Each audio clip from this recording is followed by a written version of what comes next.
जबाला, आप इस समय? क्या मैं भीतर आ सकता हूँ? भीतर मेरा पुत्र सो रहा है। तो क्या हम यहीं कहीं आसपास बैठकर कुछ देर बातें कर सकते हैं? नहीं आर्य। ठीक है, 2-4 दिनों में ही मैं फिर वापस आऊंगा। तब शायद तुम मुझसे बात कर सको।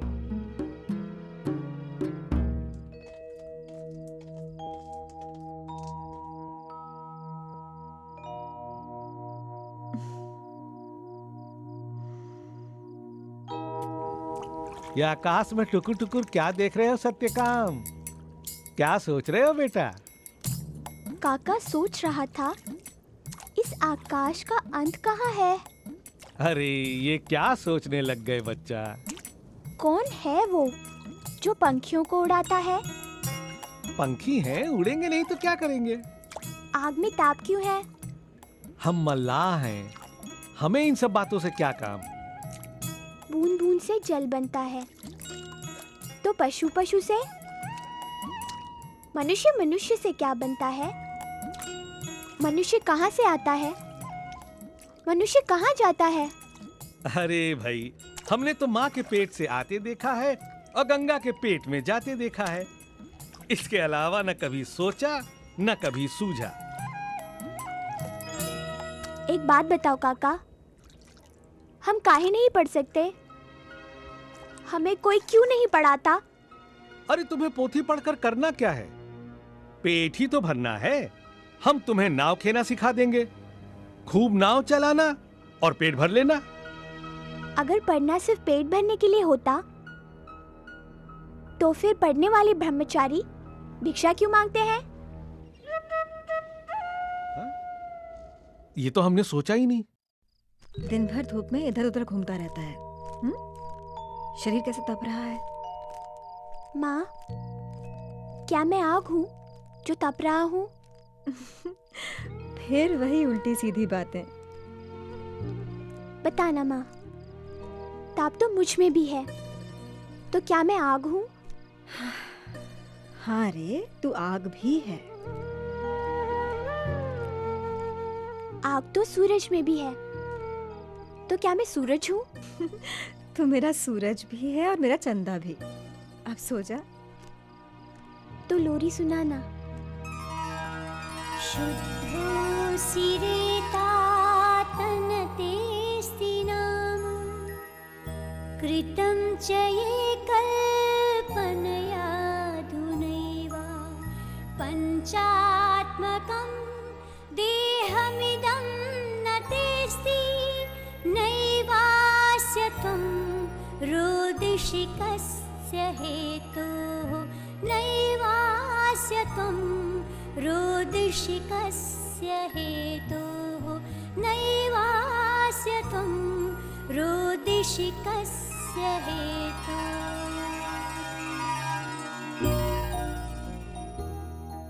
हे पुत्र, तुम शुद्ध हो, तुम पवित्र हो। तुम्हारा कोई नाम नहीं, कोई रूप नहीं, पर जो ये नाम और रूप है वो आभास मात्र है। 5 तत्वों से बना ये शरीर तुम नहीं हो, फिर तुम किस लिए रो रहे हो? सत्यकाम, आओ सत्यकाम, आज से मैं तुम्हें अपने ज्ञान के गर्भ में धारण करूंगा। आज तुम्हारा दूसरा जन्म होगा। आज से मैं तुम्हारा आचार्य। ये लो ब्रह्मदंड और मुझे वचन दो कि आज से तुम शास्त्रों को धारण करोगे और उनकी रक्षा करोगे।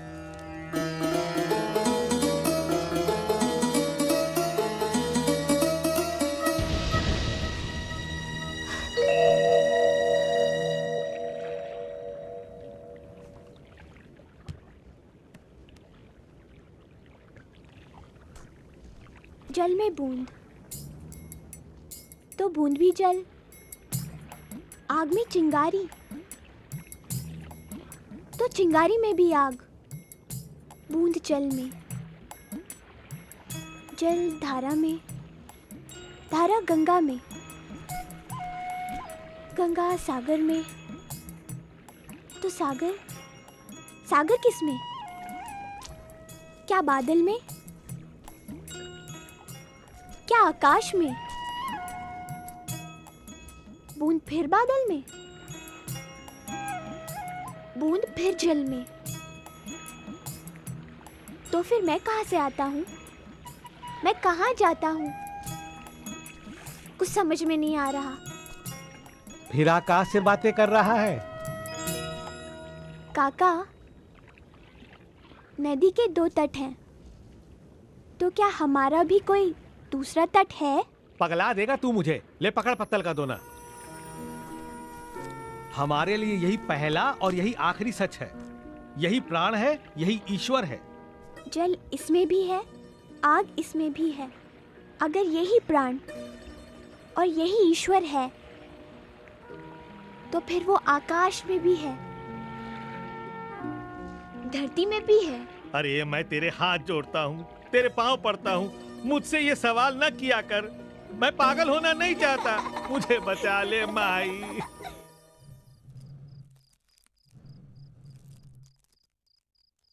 आज मेरा सत्यकाम चुप क्यों है? क्या तुम नहीं चाहती कि मैं चुप रहूं? क्या बात है? कौन चाहता है कि तुम चुप रहो? सभी, मल्ला काका, घाट पर लोग, मेरे संगी साथी, दुकानदार, मुसाफिर, अरे जिससे सवाल करो वो चुप रहने को कहता है। तो तू उनसे सवाल करना बंद कर दे। क्या मेरे न पूछने से सवाल खत्म हो जाएंगे?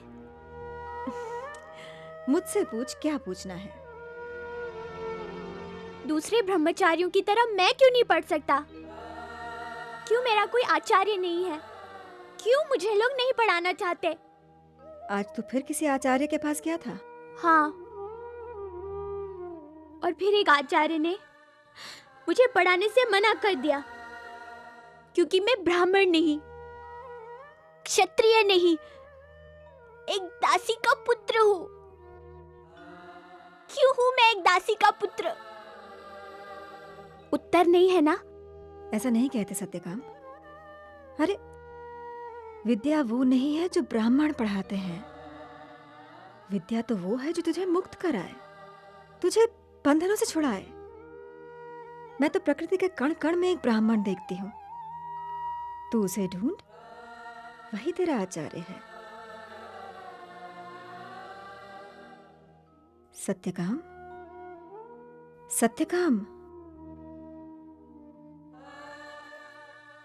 मुझ पर विश्वास है तो मेरी बात पर यकीन कर।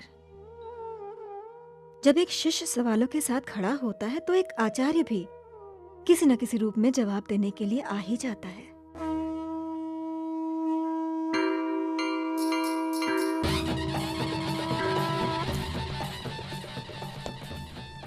काका, हाँ बेटा, ये घाट पे इतनी हलचल क्यों हो रही है? सुना है कोई बड़े आचार्य हरिदुमत गौतम गंगा पार से आ रहे हैं। शायद उन्हीं लिवाने महाराज आए होंगे। खबरदार, जो तू उनके आसपास भी फटका।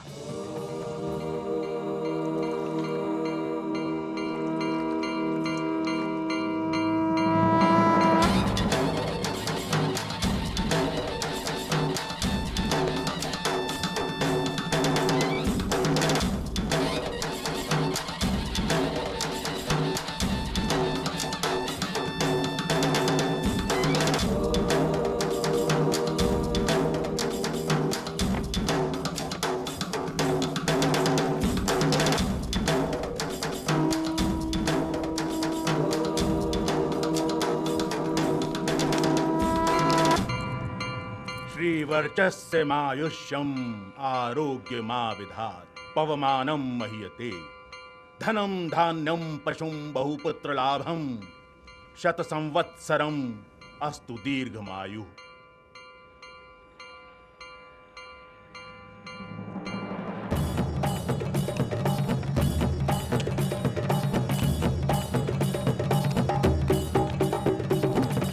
ओम नमो विवस्वते ब्रह्मन् भास्वते विष्णु तेजसे जगत सवित्रे शुचये सवित्रे कर्मदायिने।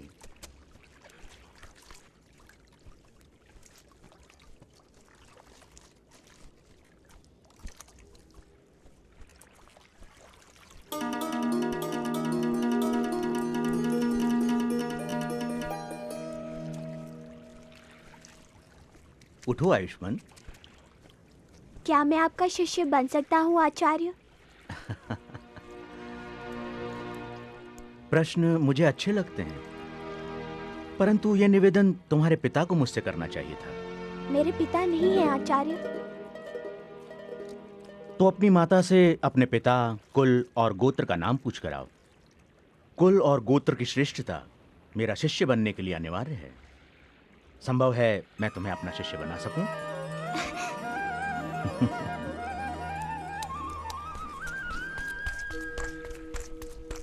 क्या अब भी तुम?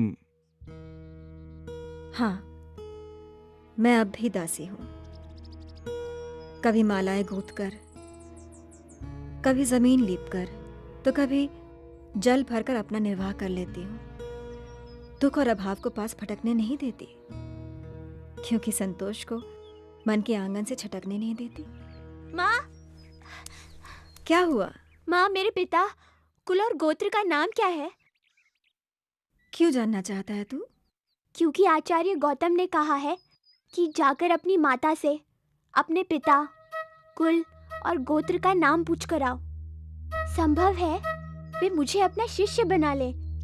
सत्यकाम, जाओ जाकर आचार्य गौतम से कहना कि मेरी माता ने बहुत से लोगों की सेवा की है, इसलिए मेरे लिए तुम्हारे वास्तविक पिता का नाम, कुल और गोत्र बताना संभव नहीं है। जाओ जाकर अपने आचार्य से कहना, मैं सत्यकाम जबाला का पुत्र हूँ। मैं सत्यकाम जाबाल हूँ। मैं तुम्हारा निर्णय सुनना चाहता हूँ जबाला। आर्यक, मैंने अपने किसी भी संबंध को कभी कलंकित होने नहीं दिया, क्योंकि वो मेरी इच्छा से स्वीकारे हुए निर्णय थे। उन्हें नकार कर मैं लज्जित नहीं होना चाहती, और ना ही सुख के संबंधों के लिए दास्ता स्वीकार करना चाहती हूँ। दासी हूं कर्म से। तुम्हारे साथ सुख के कुछ क्षणों के लिए तुम्हारी दासी नहीं बनना चाहती। स्वीकार कर सकोगे तुम्हारी पत्नियों के सामने तुम्हारा और मेरा सुख और दुख का संबंध?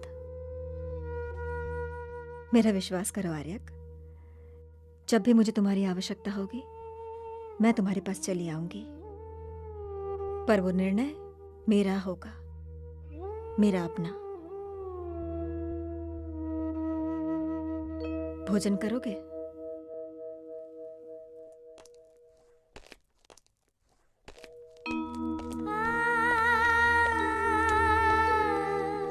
आमायन्तु ब्रह्मचारिणः स्वाहा विमायन्तु ब्रह्मचारिणः स्वाहा प्रमायन्तु ब्रह्मचारिणः स्वाहा दमायन्तु ब्रह्मचारिणः स्वाहा शमायन्तु ब्रह्मचारिणः स्वाहा।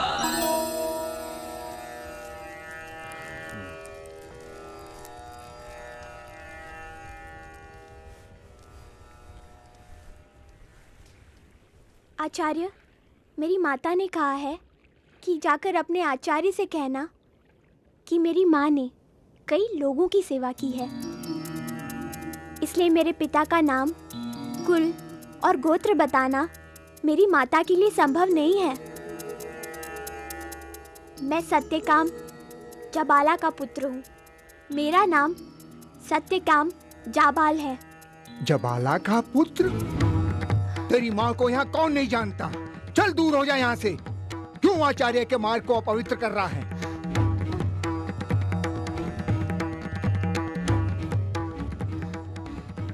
सत्यकाम,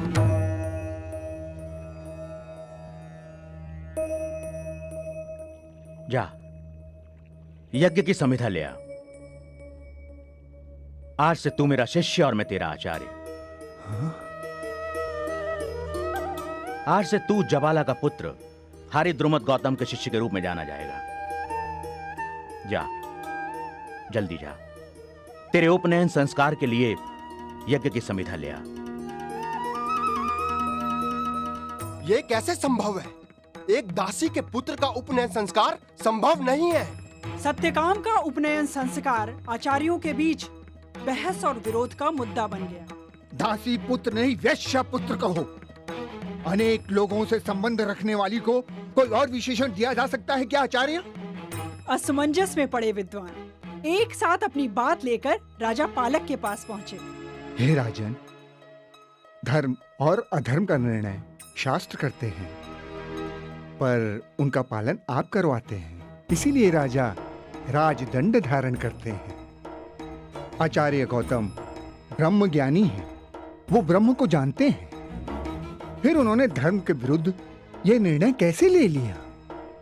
हे राजा पालक, इस प्रश्न से हम सभी व्यथित हैं। इसीलिए आपसे विनती है कि आचार्य गौतम से यह प्रश्न आप ही करें, क्योंकि आचार्य गौतम से प्रश्न करने के लिए हम अभी योग्य नहीं हुए हैं। सदा सुखी रहो।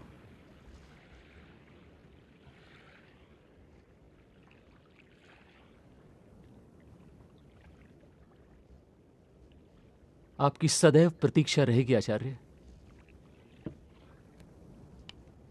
राजन, प्रश्न? आचार्य, एक प्रश्न उमड़ रहा है मन में।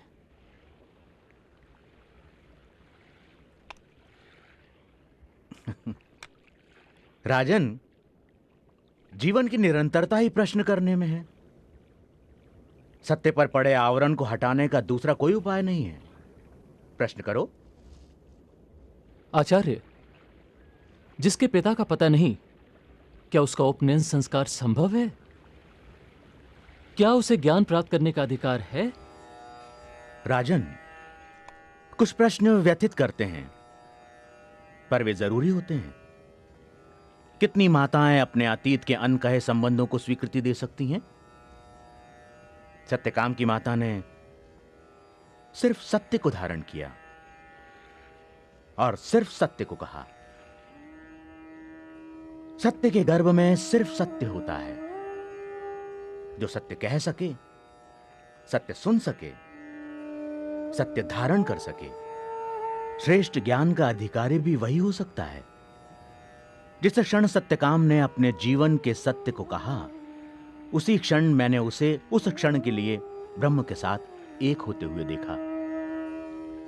प्रजापालक, निजी सच, नैतिक सच, सामाजिक सच की व्याख्याएं बदलती रहती हैं, परंतु एक सच जो कभी नहीं बदलता, उसकी खोज करने वाला, सच के साथ सहज रह सकने वाला सत्यकाम जैसा ही हो सकता है। इसीलिए मैंने उसे ब्रह्म विद्या के लिए योग्य विद्यार्थी माना। ज्ञान के लिए जाति, कुल, गोत्र, नाम, रूप नहीं, ज्ञान की अभिलाषा ही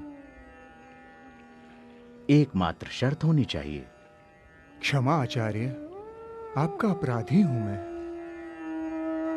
जाति नीति कुल गोत्र दूर